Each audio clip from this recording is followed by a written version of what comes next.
திராவிட சித்தாந்தம்ங்கிறது அழிந்து போன முடிந்து போன சித்தாந்தம். அதை கண்டிப்பாக தமிழ் தேசியம்தான் என்று எடுக்கும். இவ்வளவு கட்டமைப்பு அவங்க வச்ச அந்த கட்சி எதுக்கு இந்த மற்ற கட்சிகளோட கூட்டணிக்கு பேரம் பேசிக்கிட்டும் கூட்டணிக்கு எதுக்கு அலையிறாங்க? திராவிடத்தை பேசுறதுக்கோ திராவிட கலர்களை வாழ வைக்கிறதுக்கோ ஏற்கனவே 2 கட்சிகள் இருக்காங்க. இப்ப இன்னொரு திராவிடம் எதுக்கு? 6 தேர்தலில் கண்டிப்பா ஒரு உறுதியான ஒரு மாற்றத்தை கொண்டு வரும். அதுல எங்களுக்கு நம்பிக்கை இருக்கு. மாற்றம்னா எப்படி? அதாவது இப்போ நாங்க கிராமத்துக்கு போகும்போது மக்கள் என்ன சொல்றாங்க தெரியுமா? என்ன இருந்தாலும் சீமான் மாதிரி வராது, தனிச்சு நிக்கிறாரு பாருங்க எதுவா இருந்தாலும். இல்ல அதே சீமானை ஒரு குறையும் சொல்றாங்க. காலையில ஒரு மாதிரி பேசுறாரு, மதியம் ஒரு மாதிரி பேசுறாரு. என்ன பேசுறாரு? விஜய் ஒரு கட்டத்துல ஆதரித்தார், ஒரு கட்டத்துல விஜய் எதிர்க்கிறார். இதே ஒரு உதாரணம் தானே இது. இப்ப இது காலையில அப்படி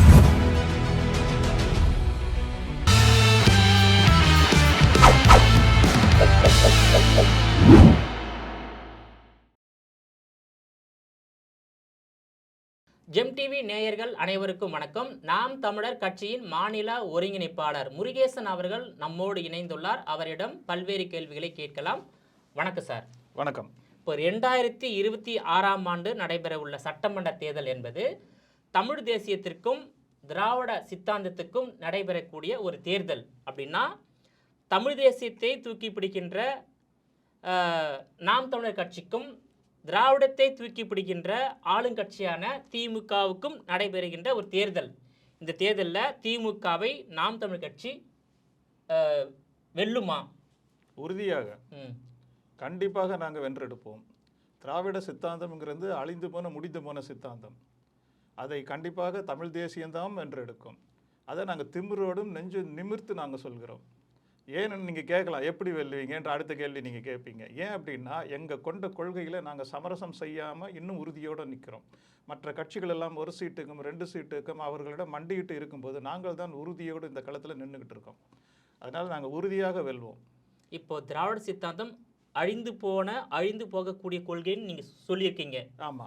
ஆனா அவங்க தானே இப்ப தமிழ்நாட்டை ஆண்டுகிட்டு இருக்காங்க, அண்ணா அறிவாலய திமுக. அப்ப எதுக்கு இவ்வளோ இது பண்றாங்க? என்னன்னா என்ன சொல்றது, இவ்வளவு கட்டமைப்பு அவங்க வச்ச அந்த கட்சி எதுக்கு இந்த மற்ற கட்சிகளோட கூட்டணிக்கு பேரம் பேசிக்கிட்டும் கூட்டணிக்கு எதுக்கு அலையிறாங்க? இதுவரைக்கும் இந்த திமுக தனித்து நின்று போட்டிட்டதே இல்லை. மற்ற கட்சிகளோட இருந்துதான் இவங்க வந்து எல்லா தேர்தலையும் சந்திக்கிறாங்களே தவிர மற்றபடி தனியாக நின்று ஜெயிக்கிற அளவுக்கு எங்களுக்கு தெம்ப திராணியோ இல்லை. அவங்களுடைய பலம் அவங்களுக்கு தெரியும், அதனால கூட்டணி. ஆமா, அந்த பலம்ன்றது நீங்க எதை முடிவு பண்றீங்க? அந்த பலன்றது எதை முடிவு பண்றீங்க? கூட்டணி பலம் தான். அதுதான். தனியா நிக்கிற அந்த தெம்பும் இருக்கா அவங்க கிட்டன்ற கேள்விக்குறிதான். ஏன் அப்படின்னா அவங்க தனியா நின்னா அவங்களோட அந்த அந்த பலம் அவங்களுக்கு தெரியும். ஏன்னா தன்னால எடுக்க முடியாது, நம்மளோட அந்த வாக்கு சதவீதத்தை எடுக்க முடியாதுன்றது அவங்களுக்கு உறுதியா தெரியும். அப்படின்னும் போது அவங்க தனியா நிக்கிறதுக்கு வாய்ப்பே இல்லை. ஆனா நாங்க தனியா நிக்கிறோம், எங்களோட பலம் எங்களுக்கு தெரியும். அப்படின்னும் போது நாங்க மக்களை நேரடியா போய் சந்திக்கிறோம். இவங்களோட மக்கள் சந்திக்கிற எது எப்படின்னா பணத்தை வச்சு தான் இவங்க வந்து சந்திக்கிறாங்க. ஒரு நலத்திட்டமோ வேற வந்து மக்கள் நலத்திட்ட பணிகளோ இல்லை வேற எதுவுமே பண்றது இல்லை. உங்களுக்கு இப்போ கடந்த கால நிகழ்வுகளையும் பார்க்கலாம். கடந்த இந்த ஒரு மாதம் எடுத்துக்கிட்டா உங்களுக்கே தெரியும்.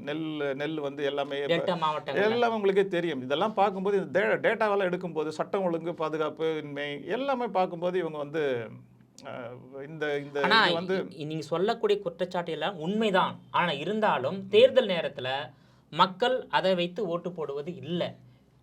அதான் உண்மை. இல்ல அப்படி இல்ல, மக்களை நாங்க தெளிவடைய வச்சுக்கிட்டு இருக்கோம் இல்லையா?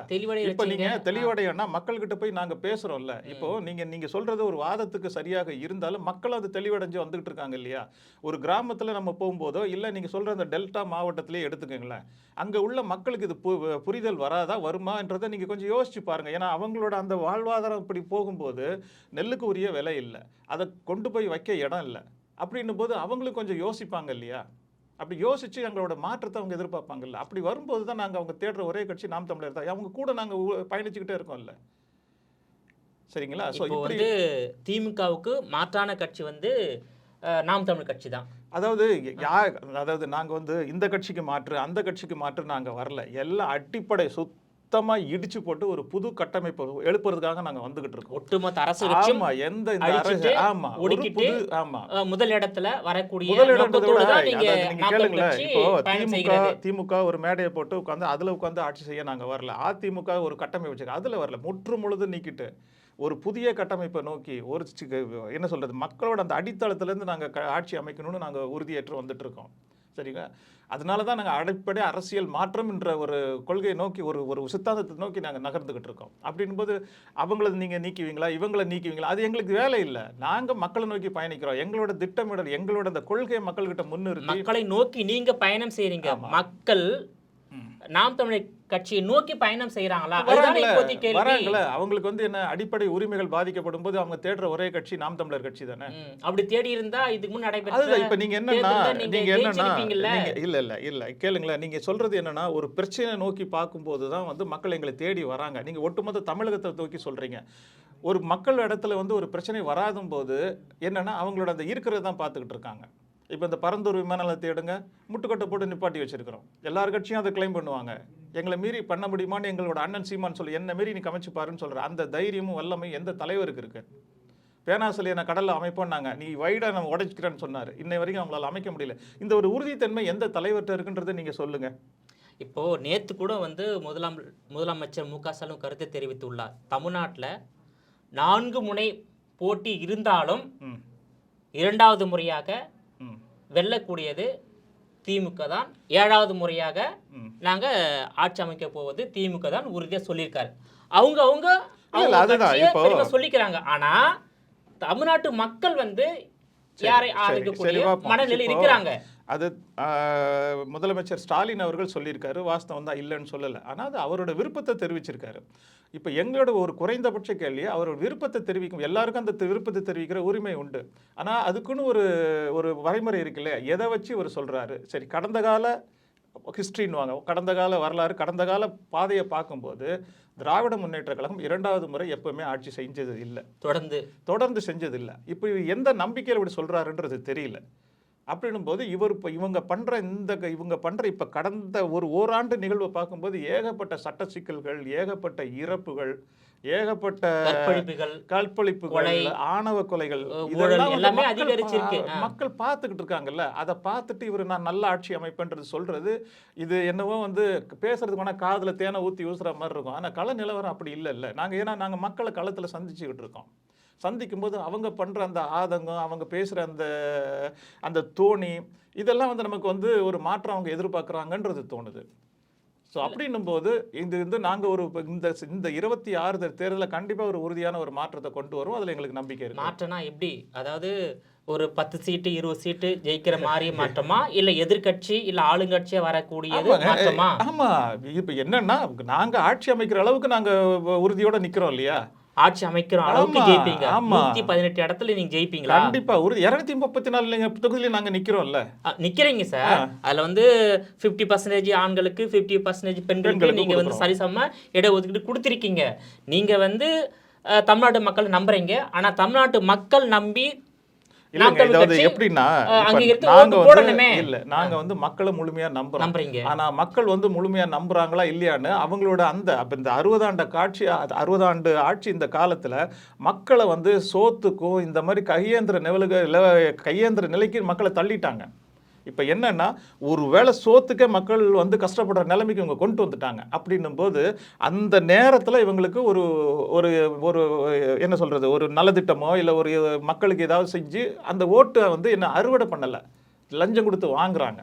அப்படின்னும் போது அதை மக்களுக்கு நாங்க புரியப்படுத்துறோம். அப்படி பண்ணாதீங்க, எல்லாத்தோட வலிமை, பரிசு பொருள் கொடுத்து ஓட்டு வாங்குறாங்க. நீங்க இப்ப ஈரோடு தேர்தல் நீங்க பார்க்கலையா? என்ன சொல்றது, ஒரு பஸ்ஸில் வந்து டூர் அழைச்சிட்டு போயிட்டாங்க. நாங்கெல்லாம் பிரச்சாரத்துக்கு போகிறோம், வீட்டில் ஆளே இல்லை. 3 வேளை பிரியாணி, ஆண்களாக இருந்தால் மது, ஒரு நாளைக்கு வந்து 500 ரூபா காசு, எல்லாம் அப்படியே ஒரு பட்டியல ஆட்டை அடைக்கிற மாதிரி அடைச்சி வச்சு தான் தேர்தல் பண்ணாங்க. இதெல்லாம் உங்களுக்கு தெரியாதா? இதே சலுகை 2026 தொடர்ந்தா எப்படி நாம் தமிழ் கட்சி ஜெயிக்கும்? இல்லை, அதுதான் இப்போ என்னன்னா, இப்போ இதே தொடரும் அப்படின்னா அது வந்து ஒரு தொகுதியில் உள்ளது. இப்போ இவங்க முழுக்க அந்த தமிழ்நாடு மக்களை வந்து பட்டியல அடைக்க முடியாது.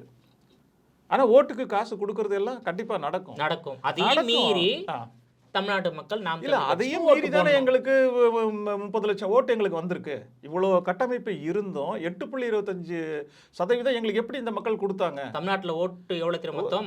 6,36,36,12,950 சொல்றது வாஸ்தவம் தான். வாக்குகள் இருக்கின்றது. இருக்கு. இதுல 30 லட்சம் வாக்குகள் உங்களுக்கு வந்துட்டா ஆட்சி அமைக்க முடியாது. அதைத்தான் சொல்ல வரேன். குறைஞ்சது 40% வாக்கு வாங்க வேண்டும். நீங்க சொல்றதெல்லாம் வாஸ்தவம் தான். நான் அதுல மாற்று கருத்து இல்ல. அதை நோக்கி தான் நாங்க பயணிச்சுக்கிட்டு இருக்கோம்னு சொல்ல வரேன். ஏன்னா நாங்க மக்களோட நிக்கிறோம், மக்களுக்காக நிக்கிறோம். நான் அந்த சீட்டுக்காக நாங்க நிக்கல, பேரம் பேசுற இடத்துல நாங்க இல்ல. அந்த கருத்தை உள்வாங்குங்க. இப்போ நாங்க கிராமத்துக்கு போகும்போது மக்கள் என்ன சொல்றாங்க தெரியுமா? என்ன இருந்தாலும் சீமான் மாதிரி வராது, தனிச்சு நிக்கிறாரு பாருங்க எதுவா இருந்தாலும். இல்ல அதே சீமானை ஒரு குறையும் சொல்றாங்க. காலையில ஒரு மாதிரி பேசுறாரு, மதியம் ஒரு மாதிரி பேசுறாரு, மாலையில ஒரு மாதிரி பேசுறாரு, மாறி மாறி பேசுறாரு. அவர் பேச்சுல வந்து ஒரு நிலையான தன்மை இல்லை என்ற குற்றச்சாட்டு வைக்கிறாங்க தவிர வேற எந்த குற்றச்சாட்டையும் வைக்கல. இருங்க. காலையில என்ன பேசினாரு, மத்தியம் என்ன பேசினாரு, இரவு என்ன பேசினான்றத சொல்லுங்க. ஏதாவது ஒரு நிகழ்வு சொல்லுங்க. சொல்லக்கூடாது. அவர் பேச்சுல வந்து ஒரு தெளிவா இல்ல, மாறி பேசுறாரு. அதுதான் தெளிவாக இல்லன்றது என்ன விஷயம், எந்த விஷயத்துல இப்படி தெளிவில்லாம பேசினாரு சொன்னீங்கன்னா ஒரு நேரத்துல எந்த விஷயம் ஒருவரை ஆதரித்து பேசுறார், சரி, ஒரு நேரத்துல இன்னொருத்தரை ஆதரித்து பேசுகிறார், இன்னொரு நேரத்துல ஆதரித்த ஒருவரை எதிர்த்து பேசுகிறார். இதுதான் நான் பேரை குறிப்பிடல, இதுதான் இல்ல. இப்போ என்னன்னா ஒருத்தர் ஒரு விஷயத்தை நோக்கி வரும்போது அவர் குறிப்பா சொல்றார், விஜய் ஒரு கட்டத்துல ஆதரித்தார், ஒரு கட்டத்துல விஜய் எதிர்க்கிறார். இதே ஒரு உதாரணம் தானே இது. இப்போ இது காலையில அப்படி கிடையாது, காலையில மாலை சாயந்தரம் கிடையாது, ஒரு நாள்ல நடக்கிற விஷயம் இல்ல. ஒரு காலகட்டத்துல ஒரு நம்ம தம்பி வராரு, அவருக்கு வாழ்த்து சொல்லுவோம், நம்ம உறுதுணையா இருப்போம் அப்படின்னு தான் நாங்க நினைச்சது. சரியா?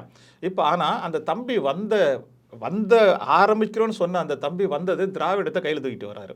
இப்போ நீங்கள் பார்த்தீங்கன்னா திராவிடத்தை முன்னெடுத்து எடுக்கிறதுக்கு அதிமுக இருக்கு, திமுக இருக்கு. சரியா? இன்னொரு கட்சி எதுக்கு? திராவிடத்தை பேசுறதுக்கோ திராவிடர்களை வாழ வைக்கிறதுக்கோ ஏற்கனவே 2 கட்சிகள் இருக்காங்க. இப்ப இன்னொரு திராவிடம் எதுக்கு? அப்ப ஏற்கனவே நாங்க வந்து இந்த 60 ஆண்டு கால திராவிட ஆட்சியில எல்லாத்தையும் இழந்து, உரிமை இழந்து, எங்களோட வரலாறை இழந்து, எங்களோட தலைவர்களை இழந்து நாங்க இவ்வளவு தூரம் நாங்க போராடி எடுத்து வந்துகிட்டு இருக்கோம். எங்க தமிழை பத்தியும் மக்களை நினைக்க வச்சிருக்கோம், தமிழ் தலைவர்களை பத்தி நினைக்க வச்சிருக்கோம். அப்படி இருக்கும்போது இன்னொரு திராவிடத்தை தூக்கி வரும்போது தான் எங்களுக்கு ஆதங்கமா அதிக என்ன சொல்றது கோபமும் வருது. அதனோட வெளிப்பாடு தான் அது. அதை தான் எதிர்க்கிறோம். ஏன்னா நாங்கள் ஏற்கனவே திராவிடத்தை எதிர்த்துக்கிட்டு இருக்கோம். அப்போ இன்னொரு திராவிடம் வரும்போது அதையும் சேர்த்து நாங்கள் எதிர்க்க வேண்டிய நிலையில நாங்கள் இருக்கிறோம். திராவிடத்தை எதிர்க்க நீங்க வந்து திமுகவை தான் கடுமையா எதிர்க்க. அப்படி கிடையாது. நீங்க நல்லா திமுக மட்டும்தான் இல்ல, திராவிட சித்தாந்தம், பெரியார் சித்தாந்தத்தை தூக்கி பிடிக்கிறாங்க. அதிமுகவோட தமிழ் தேசியம் என்ற ஒரு கொள்கை இருக்கின்றது, மற்ற கட்சியிலும் தமிழ் தேசியம் இருக்கின்றது. தமிழ் தேசியம் என்ற ஒரு கொள்கை இல்லாத ஒரே கட்சி, ஒரே ஆட்சி வந்து திமுக தான். அப்போ தமிழ் தேசியத்தை தூக்கி பிடிக்கின்ற நாம் தமிழர் கட்சி திமுகவை தான் எதிர்க்க வேண்டும், திமுகவை தான் வீழ்த்த வேண்டும். உங்களுடைய கோல் அதுதான். இல்ல அப்படி நீங்க சொல்றது தவறான இது சொல்றீங்க. தவறான இருங்க. இது என்னன்னா திமுக சரியா இருந்தா அண்ணா திமுக வந்திருக்காது. திமுக வந்திருக்காது சார். இல்ல 2021ல அதிமுக இருந்திருந்தா நீங்க தவறா திமுக ஜெயிச்சிருக்காது. தவறா சொல்றீங்க. எல்லா கட்சிக்கும் தோன்றுகோல் வந்து திமுக தான். எப்படின்னா இல்ல அது வேற விடுங்க, அந்த நம்ம அந்த இதுக்கு அப்புறம் பேசலாம். என்ன இது முதல்ல இது எடுத்துருவோம். திமுகல இருந்து பிரிஞ்சவர் தான் எம்ஜிஆர். அவரை ஒழுங்கா வச்சிருந்தா அவர் அதிமுகன்ற கட்சியை ஆரம்பிச்சிருக்க மாட்டாரு. அதே மாதிரிதான் வைகவும் ஆரம்பிச்சிருக்க மாட்டாங்க. அப்போ இவர் சரியில்லாத போது ஒரு மாற்று சக்தி வருது. இருங்க. அப்ப என்னன்னா இதனோட ஒரு நீட்சி தான் திமுகவோட ஒரு நீட்சி தான் அதிமுக. இதுவும் திராவிட சித்தாந்தம் கொண்ட கட்சி தான். முழுக்க திராவிடனா இல்ல, ஆனா திராவிடத்துல இருந்து வந்தது தான்.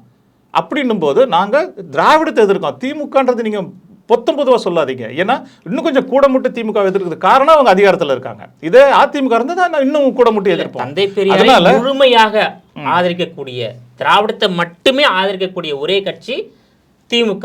இப்போ நீங்க சொல்றீங்க தாவேகா வந்து திராவிடத்தை தூக்கி பிடிக்கிறாங்க, அதான் எதுக்குறேன்னு சொல்றீங்க. தாவேகா வந்து தமிழ் தேசியத்தை ஆதரிக்கிறாங்க. எல்லா கட்சிகளுமே தமிழ் தேசியத்தை ஆதரிக்கிறாங்க. ஆனா தமிழ் தேசியத்தை ஆதரிக்காத ஒரே கட்சி திமுக தான். அப்போ போட்டி என்பது திமுகவுக்கும் நாம் தமிழ் கட்சி தான். ஆனா தாவேக தலைவர் என்ன சொல்லியிருக்காரு, போட்டியே வந்து தாவேகாவுக்கும் திமுகவும் தான். அப்ப திமுக இடத்துக்கு தான் தாவேக வர பாக்குது, உங்க இடத்துக்கு தாவேக வர பார்க்கல. சீமான் தான் தாவேகாவையும் தாவேக தலைவரையும் விமர்சனம் செய்கிறார். ஆனா தாவேக தலைவர் சீமானோட விமர்சனம் செய்யல. இது எப்படி பாக்குறீங்க? இல்லை இது எப்படின்னா அவர் ஏன் பேசலை எதுக்கு பேசலைன்றதுல அந்த கருத்துக்குள்ளே நான் போக விரும்பலை. ஏன்னா அவருக்கு வந்து திமுக செஞ்ச ஒரு சில காரியத்துக்காக அவர் திமுகவை எதிர்க்கிறாரு. நான் தான் போட்டி நான் வந்து எல்லாரையும் ஜெயிச்சிருவேன் நான் அப்படி பண்ணுறதுன்றதுனால அவர் திமுகவை வந்து இவர் வந்து மாற்றுன்னு சொல்ல முடியாது. ஏன்னா அவருக்கு வந்து இன்னும் ரெக்கார்டு இல்லை. எங்ககிட்ட 8.25% ரெக்கார்டு இருக்கு. அவர்கிட்ட இன்னும் ஒரு ப்ரூவ் பண்ண ஒரு ரெக்கார்டு இல்ல. அவர் சொல்லுவாரு, அதாவது எல்லாரும் சொல்றதுக்கு உரிமை உண்டு, கருத்து சுதந்திரம் உண்டு, நான் தான் திமுகவுக்கு மாற்றுன்னு சொல்றதுக்கு உண்டு. அப்ப அதிமுக என்ன சொல்லுவாங்க? அதிமுக இல்லையா? அவங்க ரெக்கார்டு வச்சிருக்கிறாங்க. எப்பவுமே இந்த கடந்த கால வரலாறு பாத்தீங்கன்னா திமுக ஜெயிக்கும், அடுத்து அதிமுக அடுத்து இப்படிதான் வந்துகிட்டு இருக்கு. அப்படிதான் அவர் சொல்றீங்க. அப்போ இருங்க நீங்க சொல்றீங்க இருங்க, நான் இன்னும் முடிக்கல. அப்படின்னும் போது இப்ப நாங்களும் அந்த போட்டியில நிக்கிறோம். அப்ப நீங்க எப்படி சொல்லலாம்னு கேள்வி கேட்கறீங்க. வாசம் தான், உண்மை. அதே மாதிரி தான் நீங்க விஜய் சொன்னதுக்கு நான் சொல்றேன். இப்போ அது விஜய் வந்து அந்த திராவிட சித்தாந்தத்தில் முழுமையாக இருக்காங்கன்னா, திராவிட சித்தாந்தத்தில் அவங்க முழுமையாகவே இல்லைன்ற பெரியாரோட கருத்துக்களை இன்னும் அவங்க முழுமையாக பேசவே இல்லை. யாரு? திமுக தான். பெரியார் என்ன சொன்னார்? ஜாதி ஒழிப்பு சொன்னாரா இல்லையா? ஜாதி இருக்கா இல்லையா? ஜாதியை அவங்க ஊக்குவிக்கிறாங்களா இல்லையா? பெண்ணடிமைத்தனத்தை இல்லைன்னாரு. ஏன்னா பண்ணக்கூடாது. பெண்ணடித்தன்மை இருக்கா இல்லையா? இருக்குதா? அப்புறம் என்னத்தை நீங்கள் இந்த சித்தாந்தத்துக்கு பேசுறீங்க? இது என்னன்னா, தனக்கு எதுவும் பாதிப்பு வந்ததுன்னா பெரியாரை தூக்கி முன்னிறுத்துவாங்க. அதுதான் அவங்களோட வேலை. இப்போ இன்னொரு கருத்து சொன்னீங்க. இப்போ கேளுங்க, அதே மாதிரி தான் விஜய் வந்து என்னன்னா, ஏற்கனவே எங்கள் அண்ணன் சொல்லிட்டாரு, ஒன்று இங்கே நில்லு, ஒன்று இல்லை அங்கே நில்லு. ரெண்டு இடத்துல காலை வச்சுக்கிட்டோன்னா நடக்க கூட முடியாது. ஒன்று திராவிடத்தை முழுமையாக வந்துரு, இல்லையா தமிழ் தேசியத்தை முழுமையாக. எப்படி இதில் ஒன்று அதில் ஒன்று வச்சுட்டு இருக்க முடியும்? நீங்களே சொல்லுங்க. மற்ற கட்சிகள் என்னென்ன சித்தாந்தத்தை கடைபிடிக்கிறாங்களோ அந்த மாதிரி இவர் கடைபிடிக்கிறாரு. இல்லையா? மற்ற இதை நாங்கள் திராவிடம்னு சொல்லி யாருமே சொல்லலையா? பெரியாரை வளர்த்து வேணா பேசுவாங்க, சரியா? நாங்க முழுக்க திராவிடம் தான் யாருமே சொல்றது இல்லையா? இப்போ வந்து அதிமுக திமுக வந்து ஒரு பொதுவான கட்சியா இருக்கு. பொதுவான கட்சியா இருக்கு. திமுக திராவிடத்தை முற்றிலும் ஆதரிக்கிறது. அதிமுக வந்து தமிழ் தேசியத்தையும் ஆதரிக்கிறது, ஆதரிக்கிறது. ஆனா மத்த கட்சிகள் ஜாதி கட்சியா இருக்கு. இப்ப விசிக ஜாதி கட்சி, பாமக ஜாதி கட்சி. அவங்களே நாங்க ஜாதி கட்சி இல்லைன்னு சொல்றாங்களே. அப்படி இல்லாம விஜய் வந்து ஜாதி கட்சி என்ற முத்திரை தாவேகா மீது விழுந்து விடக்கூடாது என்பதற்காகத்தான் ஒண்ணு தமிழ் தேசத்தையும் திராவிடத்தையும் ஆதரிப்பதாக சொல்லியிருக்கிறார். அதை நீங்க ஏத்துக்கல. ஆனா தமிழ் தேசியம் மலர வேண்டும் என்பது உங்க நோக்கம் மட்டுமல்ல, ஒவ்வொரு தமிழனின் நோக்கம். ஆமா. ஆனா அது 2026 நடைபெறுமா என்பது என்னுடைய கேள்வி. அது நடக்க போய் தானே நாங்க வந்து முன்னேறிந்து போய்கிட்டு இருக்கோம். இல்லைன்னா இது மாதிரி இந்த கட்சி மாதிரி ஏதாவது ஒரு கட்சியோட கூட்டணி வச்சுட்டு போயிருப்போமே. தமிழ் தேசியம் மலரும்ன்றது உறுதியோட நிக்கிறோன்றதான் நான் ஆரம்பத்திலே என்னோட கருத்தை நான் பதிவு பண்ணிட்டேன். ஒரே நாள்ல ஒரே இரவுல தமிழ் தேசியம் மலர்ந்துருமா? இது ஏன்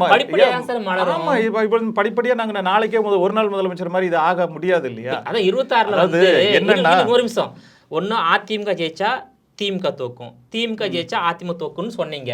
இப்போ 2021 திமுக ஜெயிச்சது, அதிமுக தோத்துது. இப்போ 2026 ஒருவேளை திமுக தோத்தா அதிமுக தான் ஜெயிக்கும், ஒருவேளை திமுக தோத்தா நாம் தமிழர் கட்சி ஜெயிக்குமா?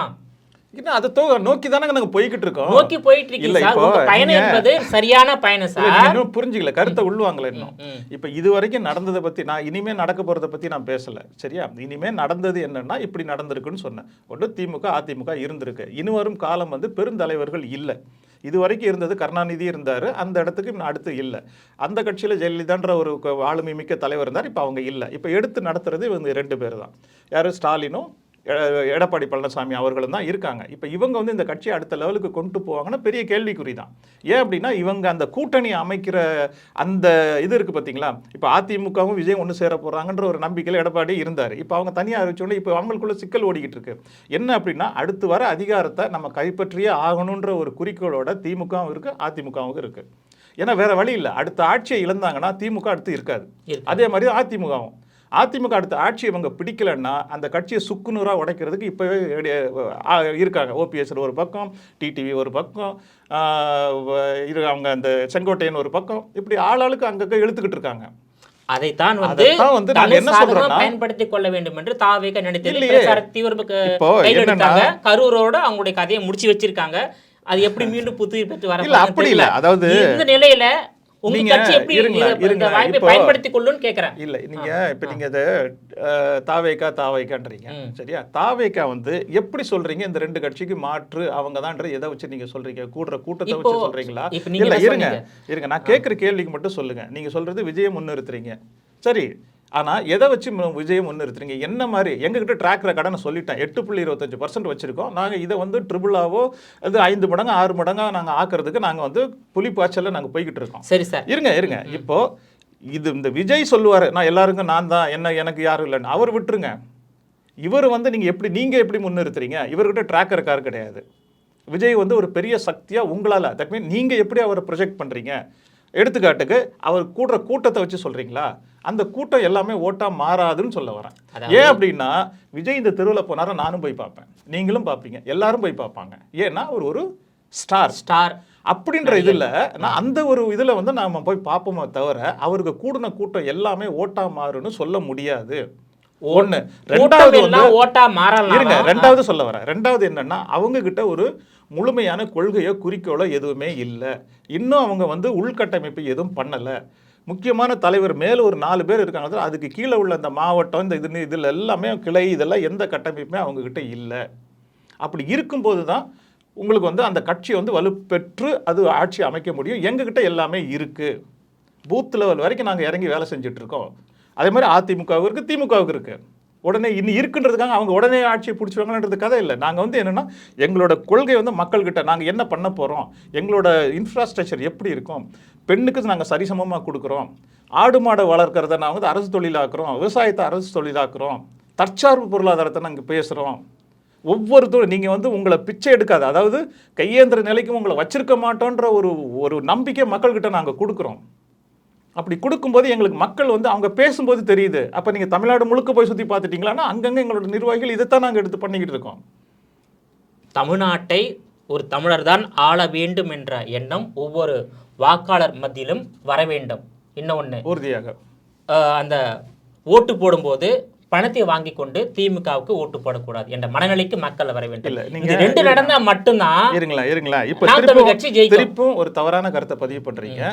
திமுக மட்டும் ஓட்டுக்கு பணம் கொடுக்கல, ஆளுங்கட்சி எல்லாமே பணம் கொடுக்குது. நீங்க இப்போ அதிமுக கொடுக்கலன்னு சொல்ல வரீங்களா? கொடுக்குறாங்க. அப்ப திமுக பணம் கொடுக்குது இல்ல, 2 ஆளுங்கட்சியும் முதல் இடத்துல இருப்பது திமுக. ஏன்னா அவங்க அதிகாரத்துல இருக்காங்க. ஆமா, இந்த பணம் கொடுத்து கலாச்சாரத்தை ஊக்குவித்தது அந்த கட்சி தான். ரெண்டுமே 2 கட்சிகளுமே பணத்தை கொடுத்து ஓட்டை வாங்கணுன்ற ஒரு கலாச்சாரத்தை உருவாக்குனதே வந்து இந்த 2 கட்சிகள் தான். சரிங்களா? ஸோ அப்படின்னும் போது இவங்க எந்த எல்லைக்கும் ஆட்சியை பிடிக்கிறது, எந்த எல்லைக்கும் செல்லுவாங்க. அதுக்கு முட்டுக்கட்டையா இருக்கிறது நாம் தமிழர் என்ற ஒரே கட்சி மட்டும்தான். நீங்க வந்து மக்களோடு கூட்டணி. ஆமா, மக்கள் வந்து உறுதியாக சொல்றோம் நாம் தமிழ் கட்சியோட கூட்டணி. ஆமா. ஆனா இந்த 4 தேர்தல் சந்திச்சிங்களே, நீங்க ஒரு சட்டமன்ற உறுப்பினர், நாடாளுமன்ற உறுப்பினர் ஜெயிக்கல, 8.25% வாக்கு வாங்கியிருக்கீங்க. இப்போ 2026ல் 8 என்று 16% உயரலாம், இல்லை ஒரு 3 மடங்கு 24% உயரலாம். அப்படி உயர்ந்தா கூட உங்களால ஒரு 10-20 எம்எல்ஏ தான் ஜெயிக்க முடியும். இருங்க, நீங்க 10-20 இந்த கணக்குக்குள்ள உள்ள போக வேண்டாம். சரியா? ஒரே நேரத்துல ஒரே ஒட்டுமொத்த தமிழ்நாட்டு மக்களும் மாறிடுவாங்களா, மாறி ஓட்டு போடுவாங்களா? உங்களால மாற்றத்தை ஏற்படுத்த முடியும். நீங்க சொல்றது 234 பணத்துக்கு அப்படி மக்களை வந்து குறைவா பேசாதீங்க. மக்களோட அந்த வறுமையை அவங்க பயன்படுத்திக்கிறாங்க. மக்களை வந்து அந்த வறுமையிலே வைத்திருந்து தேர்தல் வரும்போது அவங்களை விலைக்கு வாங்கிடுறாங்க. அதனால மக்கள் அவங்களோட அறியாமையில இருக்காங்க. அந்த அறியாமையை தான் நாங்க போக்கிக்கிட்டு இருக்கோம். இப்போ இந்த இரு கட்சிகளை வந்து நாங்க வந்து முறியடிக்கிறதுக்கு தான் நாங்க இந்த களத்துக்கு நாங்க வந்திருக்கிறோம். இந்த மாதிரி வந்து நீங்க சொல்றது என்ன, 234 உங்களால போட்டி போட முடியுமா, ஜெயிக்க முடியுமான்னு கேக்குறீங்க. போட்டி போடுறீங்க. அதான் வர நான் ஜெயிக்க முடியுமான்ற கேள்வியை வைக்கிறீங்க. அதுக்கு தானங்க நாங்க அதை நோக்கி ஓடுறோம். இப்ப நாளைக்கு நம்ம இப்ப சாப்பிடுறது எதுக்கு? நாளைக்கு உயிர் வாழம் தான் நம்ம சாப்பிடுறோம். நாளைக்கு சாக போறோம், நம்ம இன்னைக்கு எதுக்கு சாப்பிடணும் அப்படின்ற கேள்வியை நீங்க வைக்கிறீங்க. நாங்கள் வந்து என்னென்னா 234 தொகுதியிலையும் நாங்கள் நின்று ஜெயிக்கணும், மக்களை சந்திக்கணுன்ற நோக்கத்தில் தான் நாங்கள் வந்திருக்கோம். உறுதியாக ஜெயிப்போம். இன்னைக்கு இல்லைன்னா என்னைக்கு ஒரு நாள் மக்கள் வந்து அடிபடும் போது அது தெரியுமா இல்லையா? எங்க கூட வராங்கல்ல, 2026 ஜெயிப்புன்னு சொல்ல வரீங்களா? இல்ல அப்படி கிடையாது. இந்த 24 நாங்கள் ஆட்சியை பிடிப்போம் சொல்ல வரோம். ஏன் அப்படின்னா திமுக கூட்டணியில் உள்ள கட்சிகள் இப்பயே புகைச்சல்ல இருக்கு. ஆமா, அதிமுக கூட்டணியில் இன்னும் புகைச்சல்ல இருக்கு. புகைச்சல் இல்ல, அது பலவீனம், அது பலமா இருக்கு. ஏதோ ஒண்ணு இல்ல, நீங்க சொல்றீங்க பலவீனம், இங்கேயும் புகைச்சல் இருக்கு. திருமாவளவன் இன்னும் புலம்பிக்கிட்டு இருக்காரு.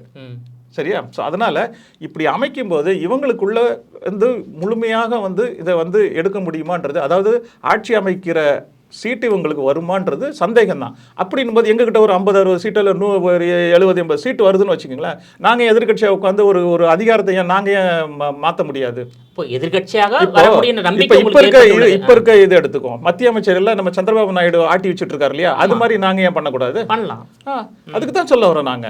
சரி, அதிகாரத்துல உட்கார்ந்து தான் நாங்க வந்து இதுன்னு இல்லை, ஒரு கட்சியோட வந்து ஒரு பாண்டிங் எங்களுக்கு இதெல்லாம் பண்ணி கொடுத்தா நாங்க வந்து கொடுக்குறோம். அந்த இது ஏன் நம்ம வந்து ஒரு மாற்றத்தை கொண்டு வர முடியாது? தேர்தலுக்கு பிறகு கூட்டணி அமைப்பீங்களா? இல்ல, கூட்டணின்றது வேறங்க. கூட்டணியே கிடையாது. என்னை வரைக்கும் தனித்தே சந்திப்பீங்க. ஆமா, நீங்க ஒரு 50 எம்எல்ஏ வந்தாலும் சரி யாரும் ஆதரவு கொடுக்க மாட்டீங்க, ஆதரவு பெற்று ஆட்சி அமைக்க முயற்சி பண்ணுவீங்க. அவ்வளவுதான். ஆட்சி அமைப்போம். இல்ல நாங்க சொல்றது இந்த திட்டமிடல் ஒரு வரைவு தயார் செய்து இது மாதிரி நீங்க ஆட்சி செஞ்சா நாங்க உங்க கவர்மெண்ட்டுக்கு வந்து ஒரு ஆதரவு கொடுக்குறோம். இது கூட்டணி கிடையாது. கூட்டணி வேற, ஆதரவு வேற. அப்படின்னும் போது எங்களோட அந்த ஆதரவை கொடுத்து நான் எங்களோட உரிமையை நாங்கள் தமிழ்நாட்டு உரிமையை நாங்கள் கைப்பற்றோம். அப்போ 2026 தேர்தலுக்கு பிறகு ஏதேனும் ஒரு கட்சி அறுதி பெரும்பான்மையுடன் வெற்றி பெறவில்லை என்றால் அப்பொழுது உங்ககிட்ட இருக்கும் எம்எல்ஏவே ஆதரவு கொடுத்து ஆட்சி அமைக்க அப்ப பார்ப்போம். அது என்னன்னா, அதாவது செய்வீங்க. இது 26 தேர்தலுக்கு பிறகுதான் தெரியும். அது கள நிலவரம் மாறும். முடிஞ்ச அளவுக்கு நாங்கள் வந்து ஆட்சி அமைக்கிறதுக்கு முயற்சி பண்ணுவோம். என்ன அப்படின்னும் போது அது எப்படி வருது என்னங்கிறத அடுத்து நம்ம 26 தேர்தலுக்கு பிறகு தான் நாங்கள் உறுதி செய்வோம். மற்றும் முக்கியமான மிகப்பெரிய மாற்றத்தை இந்த தேர்தலையே நாங்கள் கொண்டு வருவோம். உங்களோட விரிவான தகவலுக்கு ரொம்ப நன்றி சார். நன்றி.